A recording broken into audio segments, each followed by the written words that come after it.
Well, the protagonist himself is Josh Harris. He's billed as the greatest internet entrepreneur you've never heard of, and he's here now. Well, Josh, thank you very much for coming in. What a story! And I mentioned that this it was a piece of art, basically, wasn't it, where you were living with this girlfriend of yours on camera for the whole world to see. Well, actually, let's just get this for the record. She was a fake girlfriend. You see, because I've wondered that, because, you know, when you read this stuff online, some people say, actually, she was your real girlfriend, and you just say she's a fake, but you are saying definitively she was cast for this part, then, to be your girlfriend. Yes, except that she didn't know she was being cast. And my riff was off the film The Truman Show. I was very interested in the relationship between Truman and his fake wife. Of course, in that instance, Truman didn't know she was a fake wife, so it was a little bit of a flip.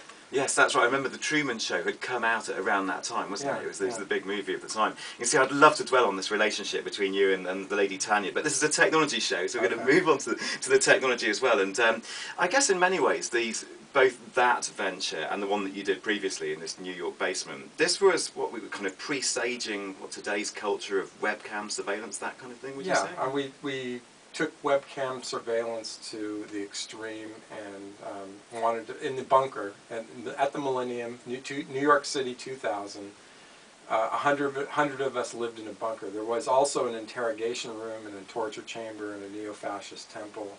And not forgetting the firing range. And the machine gun range, yes. And you know, and there's nothing nicer than you know, absolutely stunning girls shooting machine guns.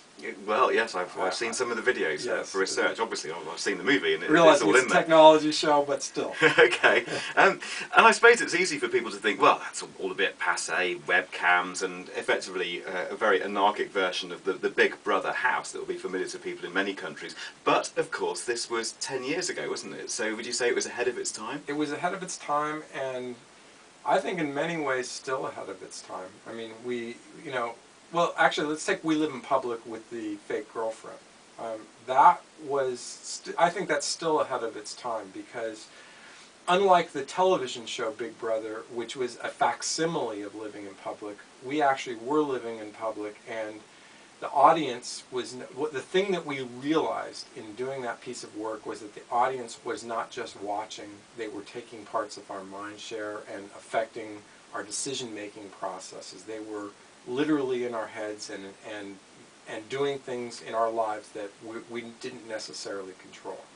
And because I was just going to dwell on that, because people get very uptight about this idea of a surveillance society and being on camera and having everything not just being watched by people but almost being mediated by people on the outside. But you have lived that on a number of occasions.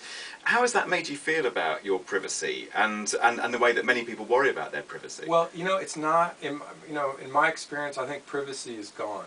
It's just, it happened at 9/11, that was the benchmark of the end of privacy. That's not the new big problem. The new big problem is loss of self or loss of individuality. There's a scene in the film where the fake girlfriend tells me to sleep on the couch as our relationship is deteriorating. Now, if we were living a normal life without the people involved in our heads, I knew she would not have had the tools to tell me to do that. But her people gave her the strength to tell me to go sleep on the couch. When they did that, she took their strength, but there was a trade-off, because in taking their strength, she gave them a part of herself, what I call a micro-day part of her individuality. Going forward, that will be more commercialized. And I can give you an example of an installation I'm going to do now, what I'm doing now, if you'd like. Yeah, sure. It'd be interesting to talk about what you're doing at the moment, but still, sort of going back to that time, because a whole load of interesting things came out of the movie and that time. And there's one brilliant bit where you're being interviewed by somebody from a big news network, from CBS News. CNN. Or no, this is, yeah, in the previous 60 Minutes. Bob Simon's 60 Minutes. Absolutely. And you gave him a really hard time. He came and interviewed you, and you were effectively saying, you know, your job is over, you guys in the big media over there, you know, I'm in charge now. I've forgotten the exact language you used, you know, and he seemed to cope with it pretty well. But I mean, do you still feel that? And I know it's a loaded question, because here we are sitting in a great big media organisation. Well, first of all, yeah, well, it happened. Television, you know, the dwindling television revenues and the rise of the internet. Google is now the most powerful medium on the face of the earth. It's no longer the marshmallows of CBS 60 Minutes and Bob Simon. But you're still here though. I mean, you're giving interviews to big media organisations, so you still need them presumably to and court them to feed, I don't know, publicity, to get your agenda across, that kind of thing. Well, yeah, I mean, but again, we're on radio now, which is going over the internet. But if I wanted maximum power, I would be on a network television show 10 years ago. Now, an important part of that mix is netcasting or podcasting or whatever you want to call it. And we're just on the cusp where television used to be the most powerful medium ever invented by mankind, and we're on the cusp of the moment when netcasting or internet television is the most powerful medium on the face that man has ever invented, and the leap is exponential. It's not incremental. It's that much more powerful. So Bob Simon in 60 Minutes and in the format that they're using is much weaker than it was in 1970, and 5 years from now will be very much marginalized. Sure. What about your projects at the moment then? What are you working on? Well, I'm working on the Wired City in Los Angeles, which is essentially building a Truman-like set, and part of my the theoretical underpinning is that Orwell was wrong. George Orwell was wrong. It isn't the government that is going to impose surveillance on the people. The audience is going to demand self-surveillance.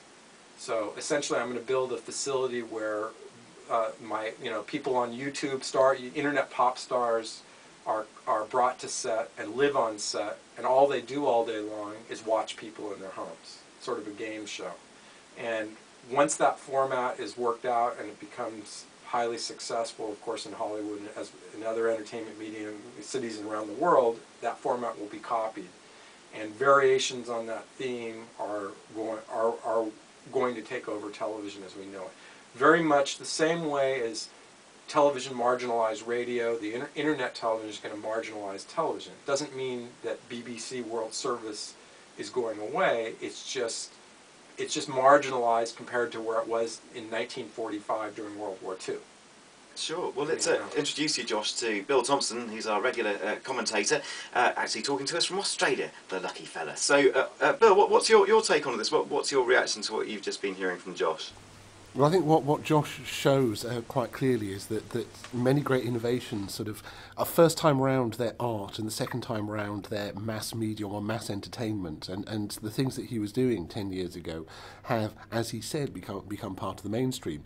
Of course, he wasn't the only person experimenting in these areas. It was a time of innovation. I remember Jenny Cam, the woman Jennifer Wrigley, who put her life on camera for almost 7 years, from 1996. So there were other people out there trying to break the boundaries, and we're now living to some extent in a world that was created as a result of those successful innovations.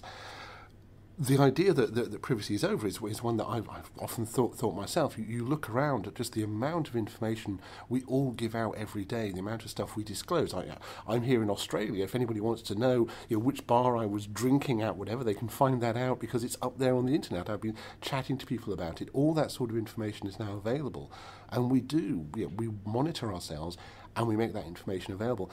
Tapping into that for a project is, I think, going to be a challenge for Josh, just because these days everyone else is doing it.